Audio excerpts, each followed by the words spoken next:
Hi everyone, welcome to the Close Reader.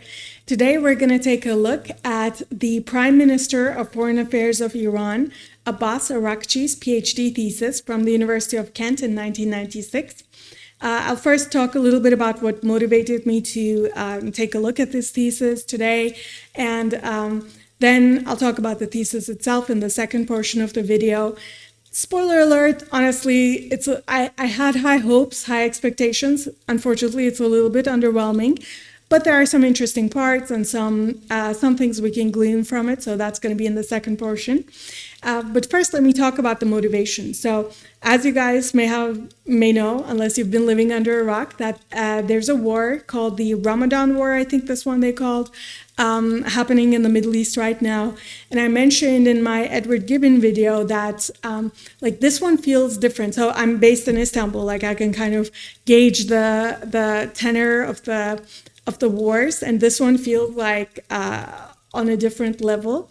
And the reason is, all my life there have been wars and skirmishes and that sort of stuff in the Middle East happening, and none of it has really impacted the American zeitgeist.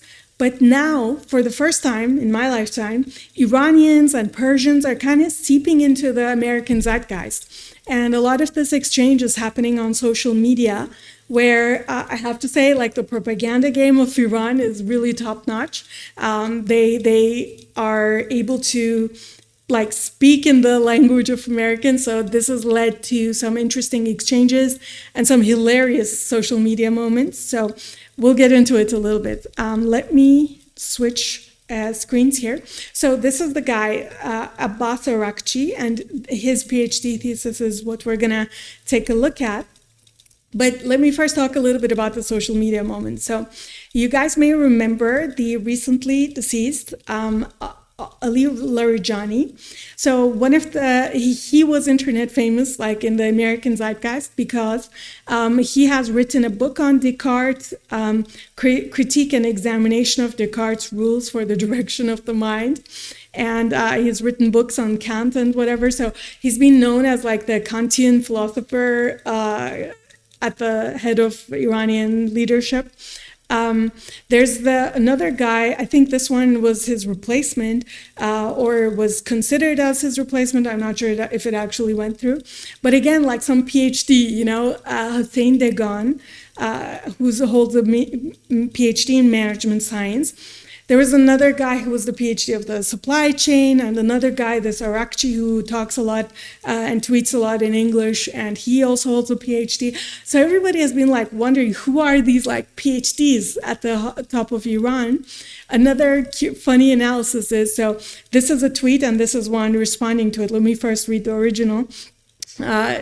It's funny. It's saying, "Hello, yes, I'm an Iranian bureaucrat you're hearing about for the first time today, and I have dual PhDs in Hegelian dialectic and strategic deterrence, and wrote a book titled Countering U.S. Power Through Economic Disruption, and it continues a Qurano-mathematic view." This is exactly how Americans are encountering this. One disappears, another one pops up with this strange combination of math and philosophy. And also looking at Larijani became famous because he totally looks like a hipster from the 1980s in the US, frankly. Could have been a Berkeley student, look at him. And then this tweet is responding to this one and says, "One advantage the Iranians have is that their entire elite seems to consist of 130 IQ polymath combat veterans with PhDs," because combat veteran part is actually true. Most of them fought in the 8-year war between 1980 and 88 in the Iran-Iraq war. So they actually are combat veterans, even though they also are all somehow PhDs and are academics. It's really fascinating. Combat veterans with PhDs who stormed across minefields with fixed bayonets, surrounded by poison gas back in the day, and they spent 30 years studying philosophy, game theory, engineering, and military science.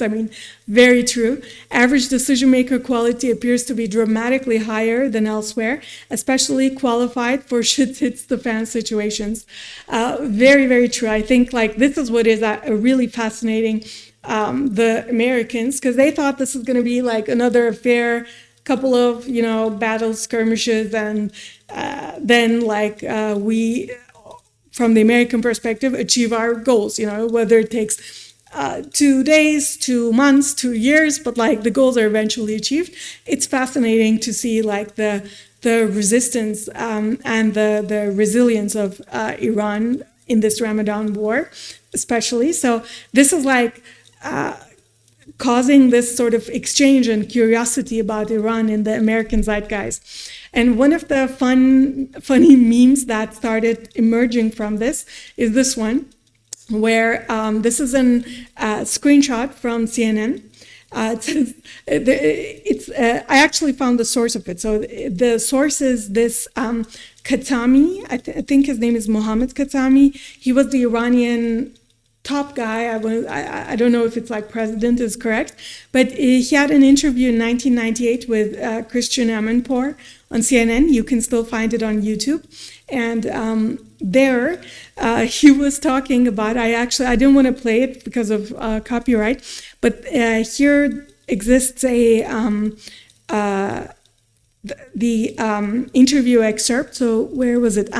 So he literally said, word for word, this civilization, so the American civilization, as narrated and talked about by the Iranian Prime Minister in 1998. He talks, this civilization, the American civilization, is best described by the renowned French sociologist Alexis de Tocqueville, who spent some 2 years in the US in the 19th century and wrote the valuable book entitled Democracy in America, which I'm sure most Americans have read. This is the most hilarious thing, because obviously, I don't think there are more than 10 people in the entirety of the US that have read this book. It's so hilarious that they have this sort of, the Iranians have had this intellectual kind of bookish analysis of the US, and the response, they are viewed from the American side as just mullahs with turbans. I don't think anybody's ever actually thought deeply about the Persian thought very much in the US. So this has led to this funny meme. Now we'll go to Araghchi. So Araghchi has been a top-level tweeter this whole time. So, for example, I've pulled 2 screenshots. He has tweeted at one point, Americans haven't forgotten how, as hundreds of US soldiers were dying in Vietnam and the outcome was already clear, General William Westmoreland was flown home to reassure everyone that the war was going well, etc., right? And the people are quote tweeting this always. So this guy is saying, bro really thought Americans today still know who General William Westmoreland is. Really funny. I mean, there's a perception in the Middle East that Persians never forget. And that point is very true. And I feel there should be another perception that is not quite as developed in the Middle East about America, but it should be the goldfish America. And Americans always forget the institutional memory. There's so much, actually, let me talk about a little bit more serious about this. There's so much elite circulation happening in the US, and also so much new immigration to the US that the continuation of institutional memory is actually low. And this is why it's very interesting to contrast this 1,000-year civilization with this 250 to maybe 400-year culture, and the difference in their approach to politics. So yes, this is one of the tweets of Araghchi. Another one was, it is said that Edward Bernays, a pioneer of mass persuasion, served on the Committee on Public Information and worked to help Woodrow Wilson rally Americans for war in Europe. When he and Walter Lippmann met President in 1917, etc., right? This is it should just be mind-blowing, how deep the knowledge of the foreign minister of Iran is about the history of political thought in America. To know Edward Bernays, to Walter Lippmann, this is a deep cut. I know it because I'm really interested in this, but not many people would have known Edward Bernays' role. Edward Bernays, by the way, is I think the grandson or something of Sigmund Freud, and Walter Lippmann, both have interesting connections, ethnic connections to the war in the Middle East as well. That's the one thing he did not mention, but could have. And it's just like so interesting how deep they know, like the Committee on Public Information. Is there any equivalent knowledge in the American elite about what was happening in 1917 in Iran? Like, this is just so asymmetrical. So obviously this also was noticed by the American social media personalities. And he's again saying with this meme, like, they keep stunting on us like this. I mean, so true. Like the difference in how bookish and how long memory both sides are has been very interesting to see from the perspective of the American public and the world public at large. So yes. Now, we'll talk, this is my motivation. Like, it's, as I was seeing all of this, I really wanted to know, like, I have a bit of a skeptical perspective on academics and a little bit of low opinion on degree inflation happening, at least in the West. This is my opinion, and at least in the humanities. So I wanted to see, like, since all of this Iranian leadership has PhDs, the only one I could get my hands on, I was actually interested in the supply chain guys more, but the only one I could get my hands on, because he did his PhD in the West, was Abbas Araghchi, the one that was having a great social media game these days. And I had lots of high expectations. So just as a background, Araghchi, I'll actually read a blurb of this. So this is a AI generated, but not just, when I say AI generated, don't think like I just said, hey, AI, analyze the PhD. No, like these days I'm a software engineer. So I interact with documents and books. Like I actually scan books and I OCR them, and I interact with books this way by talking to the book and by asking questions to the book and by kind of getting an interactive assessment of the book, like what we previously used to call skimming or browsing. I'm actually doing this interactively with AI. So I generated this analysis, and it's a huge analysis, but we're going to read some portions of it. So I want to read the first two paragraphs here, and then there's some selections of the thesis that I want to go into. Okay. So this document is an analysis of the evolution. So the Araghchi's thesis is the evolution of the concept of political participation in 20th century Islamic political thought. A 1996 PhD thesis by Saeed Abbas Araghchi. By the way, Saeed, if I'm not mistaken, is a title given to people who are direct descendants of the Prophet Muhammad through, I think, his daughter Fatima. So not through his grandfather, not that connection, but actually like his direct descendant. So it's fascinating. Whenever you see like Saeed, which there's a lot of them in the Iranian leadership, that's what that's referring to. So Saeed Abbas Araghchi at the University of Kent. Araghchi, now Iran's foreign minister, examines how Muslim intellectuals across the 20th century attempted to reconcile the concept of popular political participation rooted in Western liberal democracy with the divinely inspired political theory of Islam, in which sovereignty belongs to God alone. The thesis was funded by Iran's Ministry of Foreign Affairs, where Araghchi was affiliated before his long diplomatic career. Now, I especially wanted to put the part in about the funding here, because when you think about 1996, right, this is a time that is less than 20 years after Iran's 79 revolution, the Islamic Revolution. So it's a young country in many ways, or it's a very old civilization, but the newest face and kind of a drastic departure of its political structure compared to all of its neighbors and compared to the world. Very young at this time, less than 20 years. And this is a guy sent by the Iran's Ministry of Foreign Affairs, where he was working, to do a PhD in the UK, right?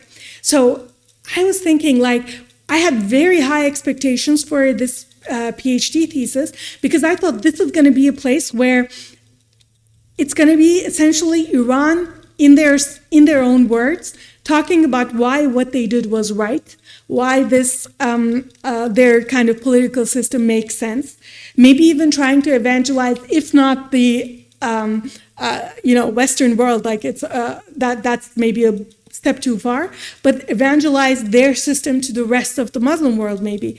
So I was expecting a fiery kind of evangelizing, apologetics kind of a PhD thesis with references, sure, but with a very sharp and distinct point of view. Especially when we think about the title of it, like the evolution of the concept. So this is a little bit like, there's going to be a lot of history in it, but political participation, like in my mind, that talks, that rings the bell of like religious minorities, that rings the bell of like gender dynamics, labor unions, NGOs, and that kind of like non-governmental collective action, lobbyists, like all of these things I was thinking should be addressed in a work that examines the political participation in Iran.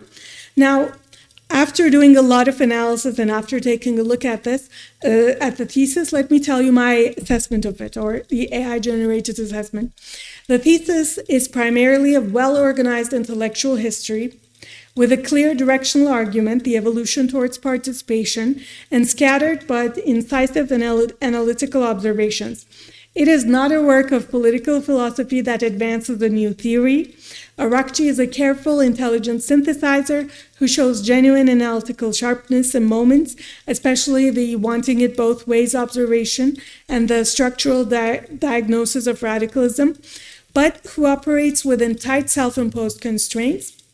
Whether those constraints are scholarly, tracing an evolution rather than prescribing a direction, political, an Iranian government-funded scholar writing in 96, or temperamental is impossible to say from the text alone. So it's not, I mean, I think with hindsight, we can definitely tell the constraints are not political. He's definitely a very well-read and outspoken person on social media and not very temperamental. But I would say, like, it does not have the oomph that I would have expected from this kind of a PhD thesis. So let me talk a little bit about the thesis itself. So as I mentioned, it's an intellectual history of the various schools of thought regarding political participation. The best part about the thesis and the redeeming part, actually, like, I can forgive a lot in any work if its bibliography is good. And I can say for sure the bibliography of Araghchi is excellent. Like, if you actually wanted to dive deep and learn more about the spicy topics and the kind of really opinionated points of view, you could actually go to the various thinkers addressed or referenced by Araghchi and read their original works. But I had AI synthesize for me, like, who are the major thinkers that are referenced, and in what way did Araghchi use them in his thesis? Like, what did Araghchi say they argued? So I have a couple of people, more than a couple, to go through here. And I thought that might be interesting for, like, the close reading portion of our of this video. So, in terms of the major thinkers, the classical historical foundations, the first part is the classic theory of the caliphate. Al-Mawardi, by the way, I had AI put the when they were born and when they died, and what region in the world they were in their lifetime with regards to the modern geography. So obviously there was no state of Iraq in the 900s, but this is what we're referring to. Al-Mawardi in the 972's Iraq. Araghchi uses Mawardi as the definite classical codifier of the Sunni Caliphate doctrine, showing how his theory preserved the elective character of the office, while in practice justifying rule by compulsion and military force. He represents the medieval realism that later thinkers had to overcome. Ibn Khaldun, very famous for his concept of asabiyya, by the way, lived in the 1300s of Tunisia/Egypt, cited as the pioneer of sociology who grounded the necessity of the caliphate in divine revelation rather than reason alone. Araghchi treats him alongside Mawardi as representing the main classical streams of thought on the Caliphate. Al-Ghazali, in the 1050s of Iran, Iraq, referenced as an example of medieval Sunni scholars who, out of concern for expediency, accepted that government was a result solely of military power. His writings illustrate the stagnation in political thought that modern reformers sought to break from. The collapse of the Caliphate system. So this is close to home, talking about Mustafa Kemal Atatürk in the around 1900s Turkey. Araghchi presents the abolition of the Caliphate in 1924 under Atatürk as the decisive turning point that forced Sunni Muslims to rethink political legitimacy entirely. The abolition destroyed the sanctity of the Caliphate office and opened space for the concept of nation-state and representative government. The doctrine of the Imamates. Murtaza Motahhari in the 1900s Iran used that as a key scholarly source for explaining the Shiite doctrine of Imamate and the three capacities, political leadership, religious authority, and spiritual guidance, that distinguish it from the Sunni Caliphate. Hussein Ali Montazari, again in the 1900s Iran, referenced as a major jurisprudential authority on Vilayat al-Faqih, and notably as a scholar who diverges from Khomeini, the original Ayatollah, by emphasizing popular consent rather than divine appointment as the primary source of the faqih's legitimacy. The 20th century Sunni Islam. So these are like chapters in the Araghchi's thesis that go through various scholars and their thoughts. So we're like talking about short summaries of how Araghchi uses these scholars. So regarding the 20th century Sunni Islam, the earliest Islamic modernists, Jamal al-Din al-Afghani in Iran, Egypt in the 1800s, Araghchi presents him as the pioneer of Islamic modernism, who first argued that Islam is compatible with reason, science, and constitutionalism.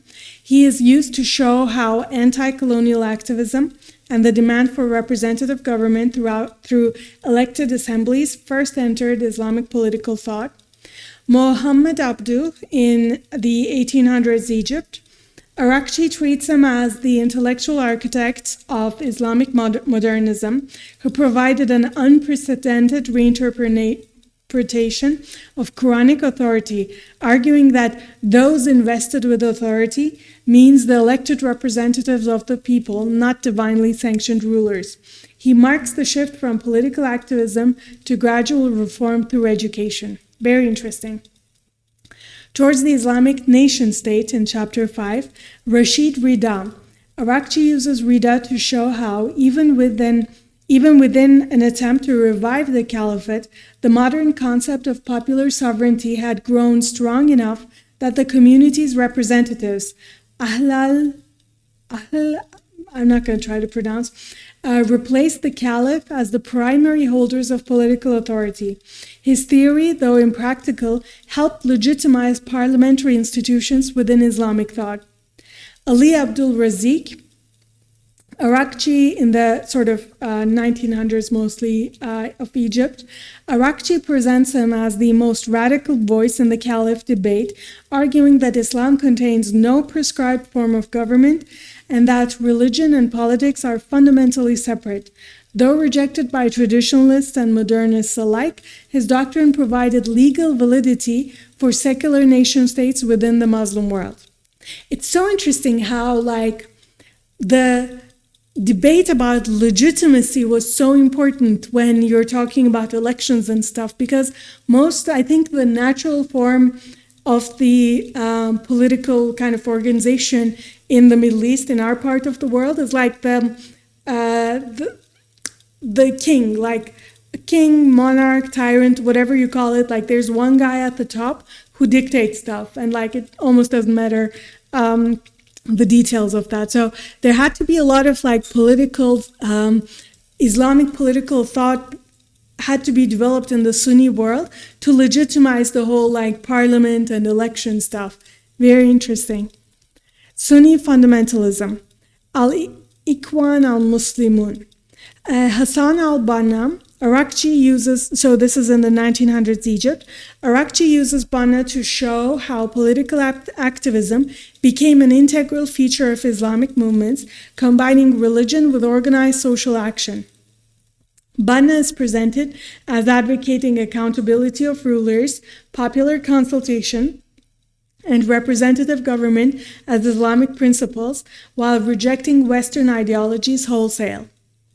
Sayyid Qutb, this guy is like somehow really famous, or really famous would be an overstatement, but like he's a known name in intellectual circles in the US. I read a little bit of him, don't really like it, but your mileage may vary. Let's see how Araghchi uses it. So in the 1900s Egypt, Araghchi presents Qutb as the figure who radicalized Islamic activism into a revolutionary call, declaring Muslim elites and governments to be apostates against whom holy war was justified. Yeah, okay. That's not the part that I read. Qutb went actually to America, so I read about his reflections about America, and he seemed like a bit of a weirdo from that, in my opinion. But let's continue. His career illustrates how political suppression and persecution drove Islamic movements towards greater militancy. Okay, so Islamic theodemocracy is another school of thought. And Araghchi's example here is Abul Ala Maududi in the 1900s India, Pakistan. Araghchi uses Maududi to illustrate the attempt to create a systematic Islamic alternative to Western democracy, a theodemocracy with an elected president, parliament, and judiciary, all operating under divine sovereignty. Maududi embodies the tension of wanting democracy's advantages while rejecting its foundational principle of popular sovereignty. Interesting, like from this description, like Maududi kind of sounds like what happened in Iran in reality. Sunni radicalism, I'm not going to try to pronounce, whatever. So, Taqiyuddin al-Nabahani. 1900s Palestine, Jordan. Araghchi presents him as the far end of the Sunni revivalist spectrum, advocating the re-establishment of a universal caliphate and rejecting all existing Muslim governments as illegitimate. Unlike the other thinkers, Nabahani drew a clear distinction between Islam and democracy, explicitly limiting the political role of the people. Interesting. Also interesting that this emerged in like the Palestine, Jordan area, right at when Israel was being established. Now, all of this was regarding the Sunni thought and Sunni scholars. Now let's take a look at 20th century Shiite Islam. And as we know, Shias are like 10% of the Muslim world in general.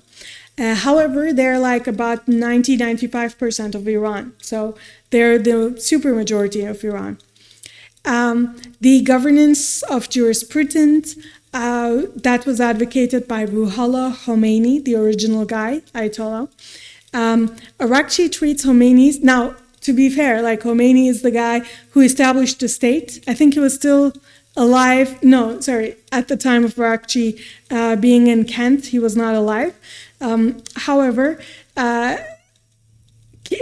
Araghchi is being sent with the funds that of the institutions that Khomeini established. So, to be fair, like Araghchi does say in his thesis, like I'm not going to touch on what happened after Khomeini's rule and whether that was good or not. So, I think that's as like intellectually honest as a diplomat or a person literally funded by that bureaucracy could be at the time. So kudos to him. Araghchi treats Khomeini's theory of Vilayat al-Faqih as the major 20th century manifestation of Shiite political doctrine, placing the most knowledgeable jurisprudent in the position of the Prophet.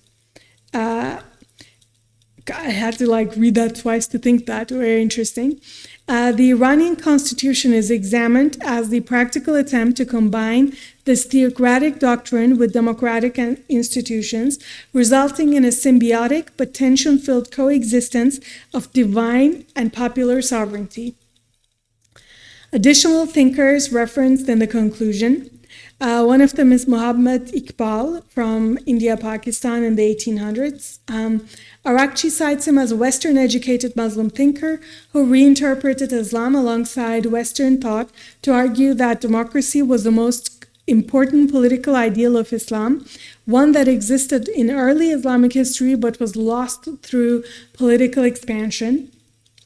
Sir Sayyid Ahmed Khan in India in the 1800s, referenced as a traditionally educated Indian Muslim modernist who sought to make Western liberal thought Islamically acceptable, representing the subcontinental strand of Islamic reform.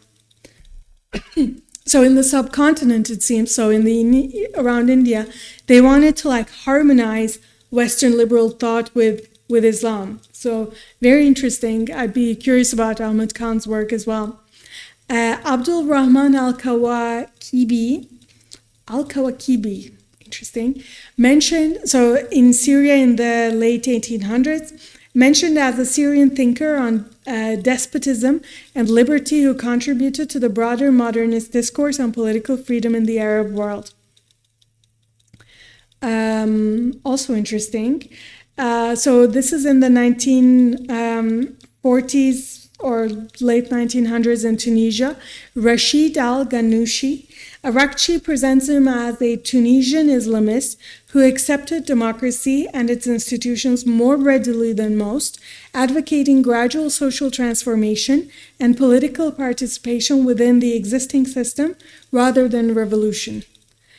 So it's just very interesting. I'm just struck, we're going to read the rest, but I'm kind of struck at how many different scholars were trying to opine on the concept of these new political forms of organization with political participation. Basically after the French Revolution and after the age of the monarchies recedes and the elected leaders emerge in the West, how all of those changes are seeping into the Islamic thought, sometimes on the more ranging from complete rejection to this is actually what you're doing in the West was part of early Islamic history, so we should go back to that. That spectrum, very interesting to see. So next one is Hassan al-Turabi in the 1900s Sudan, used to show a Sudanese Islamist who maintained that Islamic government can take any form, not excluded by Sharia, that the head of state must be elected, and that the community's consensus is paramount, though he stops short of calling this liberal democracy. I suppose it's the excluded by Sharia part that makes it a possibly not liberal democracy, although it really sounds like it. One thing that I'm also kind of noticing is there are all these scholars talking about the Sunni thought, and then regarding the Shia thought, there's only Khomeini. So very kind of funny about that. I'm sure Khomeini is referencing a lot of people, but he's only holding up Khomeini as the sort of thinker in the Shia section.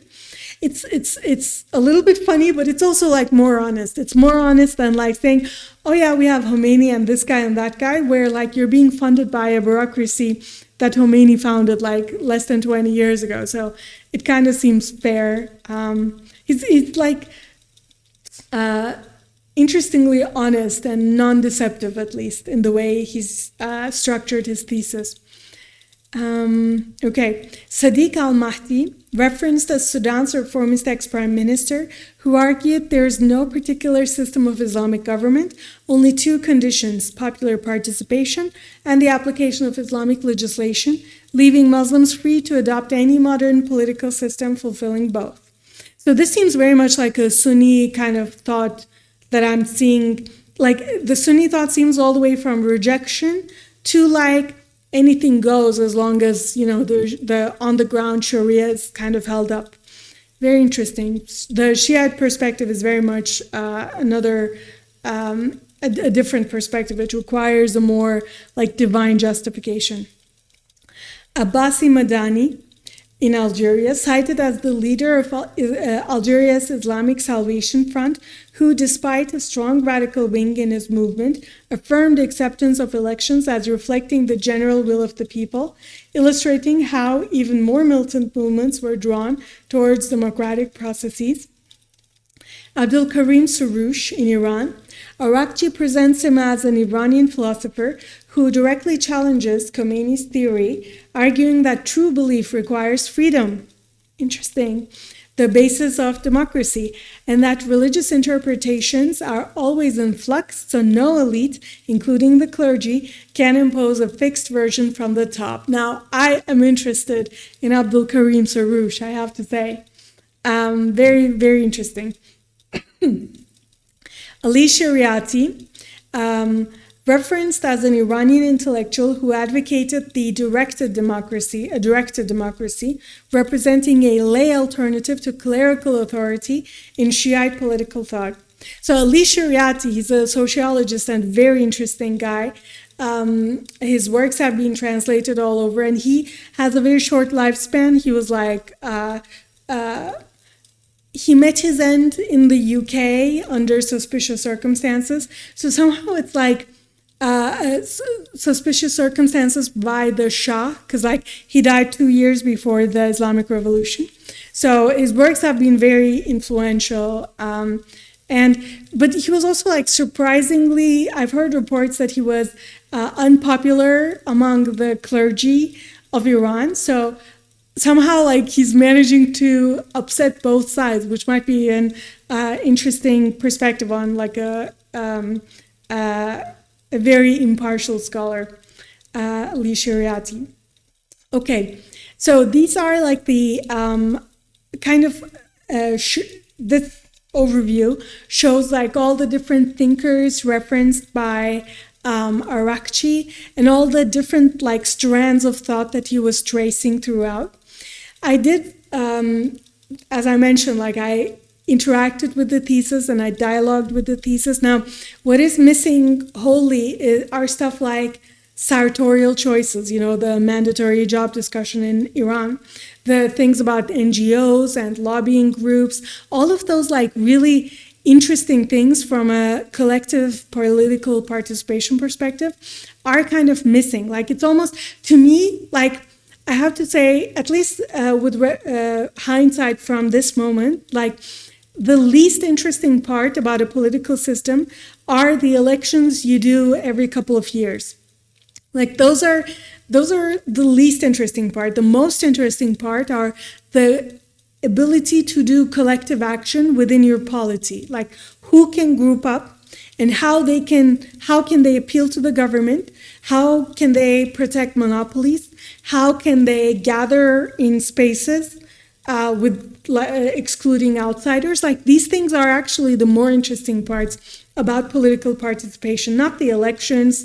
So I found it very like missing about the whole thesis, like lacking this concept of who owns the public square, who can appear how in the public square, and how can groups of any kinds, like from labor unions to foreign advocacy groups, how can they organize and how can they get their message out to the people, both in terms of, so media and education are actually very important parts of collective action, because that's how you train like minds to kind of propagate your mission. So there's very little about any of this in the whole thesis, which is why I was underwhelmed. Like I was expecting, when I think of political participation, these are the interesting questions to me.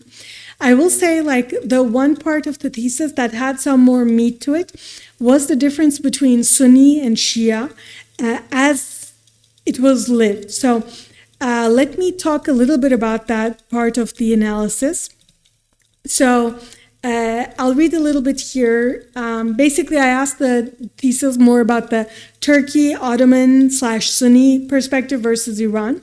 So let me talk more about it. So The thesis does not frame it as a simple Turkey versus Iran comparison. Rather, it treats them as manifestations of the deeper Sunni-Shia divide in political theology. And so here's the meat, here's the difference, and very interesting to see. Sunni Islam, the thesis treats this as realistic, displaying greater adaptability to changing circumstances with the approval of the theologians, the guiding principle of what is necessary under the circumstances. Shiite Islam in Iranian tradition is seen as more idealistic. It's oriented toward what ought to be, anchored in the belief that the hidden Imam will return to establish perfect justice. History is not a decline from an ideal past, but a movement toward a promised future. These are the differences in perspective: the Sunni, pragmatic, realistic, foxy, wily, adaptable perspective versus Shiite Islam, which is a little bit more rigid, a little bit more focused on what ought to be, a little bit more first principles versus like path-dependent part of the Sunnis. So I asked the AI to compile some examples, like concrete examples of how this pragmatism versus idealism is playing out in the on the ground. So let me give some examples. So the Sunni realism. One of them was the Saqifah meeting. So this is after the Prophet has died. How was the next person appointed? We actually saw a part of this in the Edward Gibbon video that I made earlier. The Prophet did not appoint a successor. Rather than treating this as a crisis of legitimacy, the companions improvised. They held a meeting, debated, and elected Abu Bakr by consensus.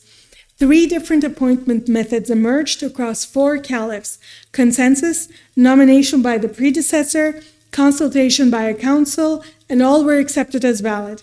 The thesis treats this as the founding act of Sunni pragmatism. The community solved its political crisis through practical deliberation, not a theological principle. Caliphate, the second example, caliphate by compulsion.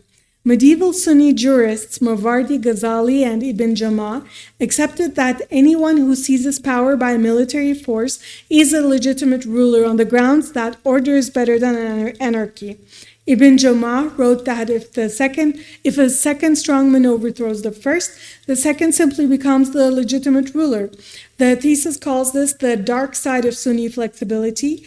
Political realities directed this flexibility to acknowledge the necessity of strong government to repulse foreign aggressors, but this eventually reached a point at which tyranny was justified in the name of religion. Now, I can tell you this is so, I don't know about the Sunni, the whole entirety of the Sunni world, but this is very much the Turkish thought. And in this case, the Turkish and Sunni thought very much overlap. I think anybody, whoever is the top guy, is legitimate merely by account of the fact that he could even become the top guy. He eliminated his rivals to become the top guy. And this is very true. The top guy, there's a strong government, which means the foreign aggressors can be repelled. But internally, it does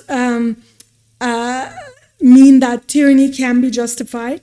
And very, very true, and very interesting to see how much overlap there is in the with the Turkish mind and the sort of these medieval Sunni jurists referenced.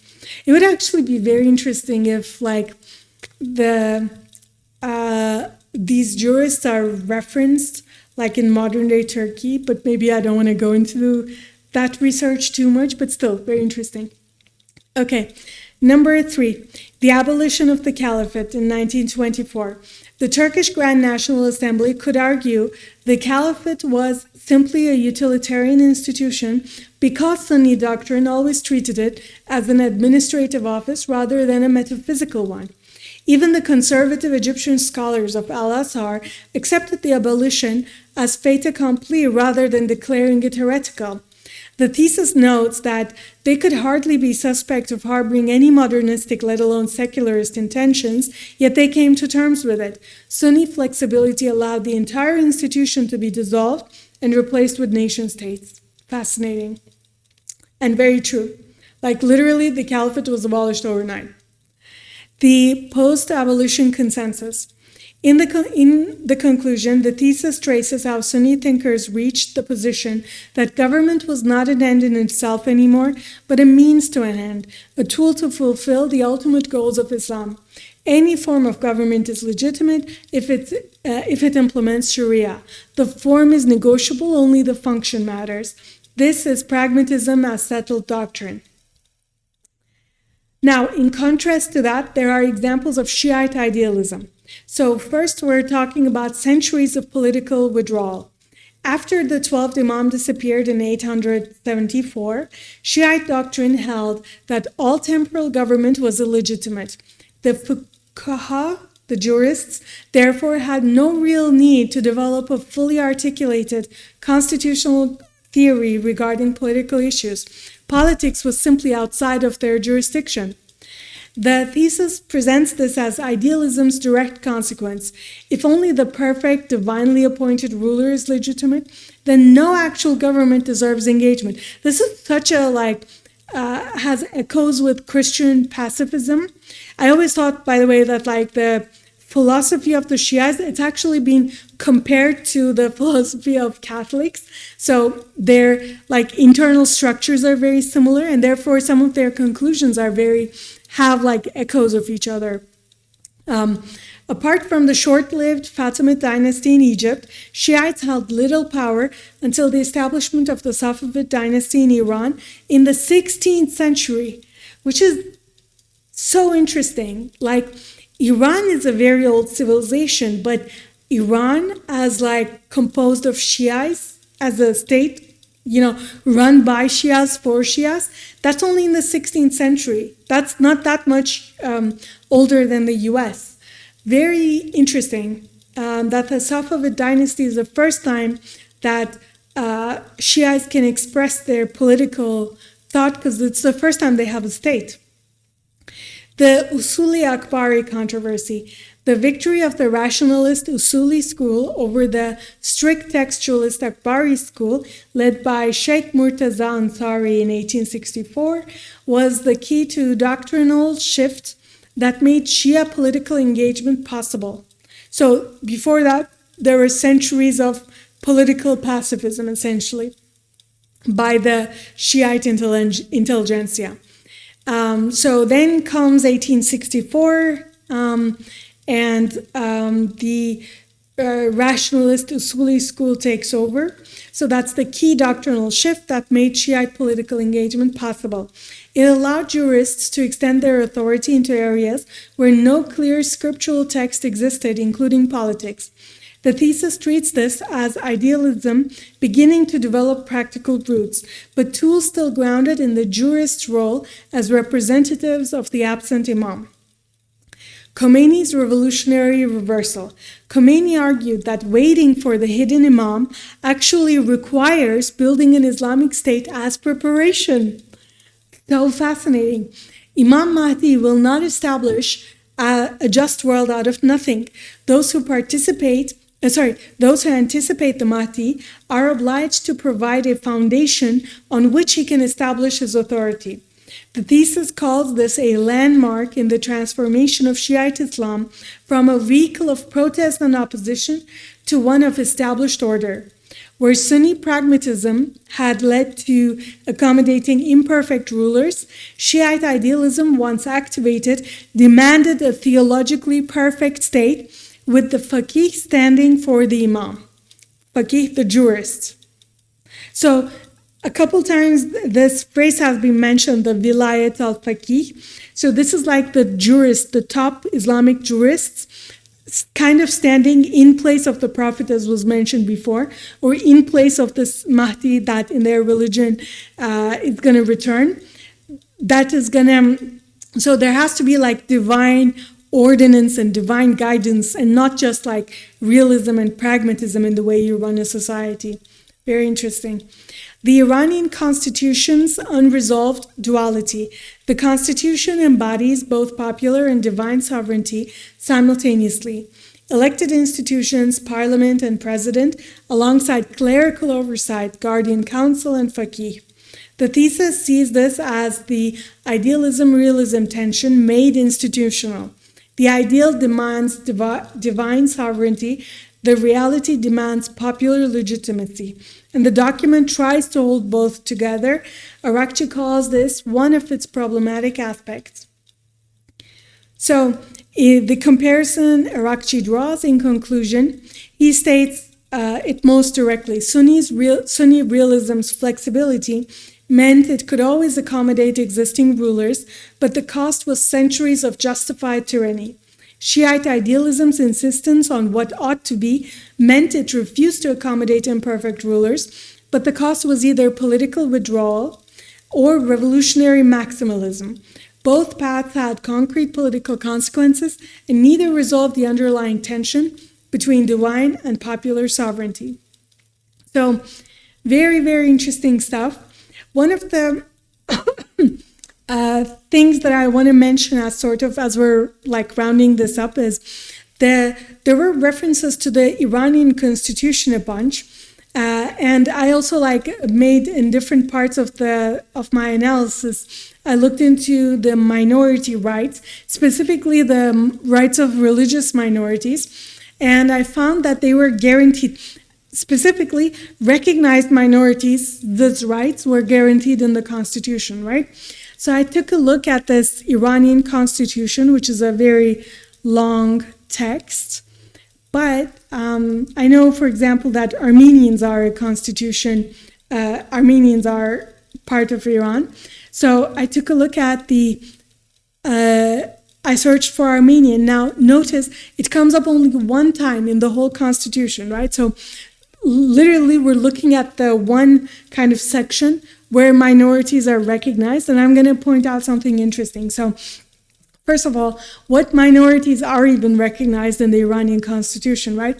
They are Zoroastrians, Jews, Assyrians, Chaldean or Chaldean Christians, Armenian Christians, right? So 5 types of religious minorities are recognized.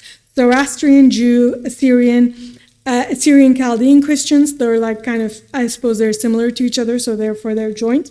And then Armenian Christians separate from that. And the Armenians get 2 electeds, one in the north and one in the south. Now, I found very interesting because Armenian Christians make up 0.1 to 0.3% of Iran.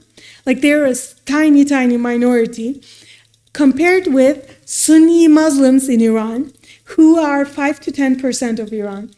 Because they're famously some Arab and some Pakistani kind of groups within Iran. So that was very interesting to me that the Sunnis are not actually seen from the Shiite perspective as a different religion or a different subgroup of the religion at all. For example, here, they're not saying, Christians will get 3 leaders. They're saying the Assyrian and the Chaldean and the Armenian Christians, they are addressed separately. But the Sunni and Shia divide is not actually a divide from the perspective of the Iranian constitution. So I thought that was very interesting, very fascinating. And thank you for joining me for a reading of the analysis of Abbas Araghchi's PhD thesis, which, by the way, you can find at this link right here, and I'll post it in the description as well, if you're interested in looking at the thesis and analyzing it yourself too. All right, I hope you guys have a great rest of your upcoming weekend. Bye.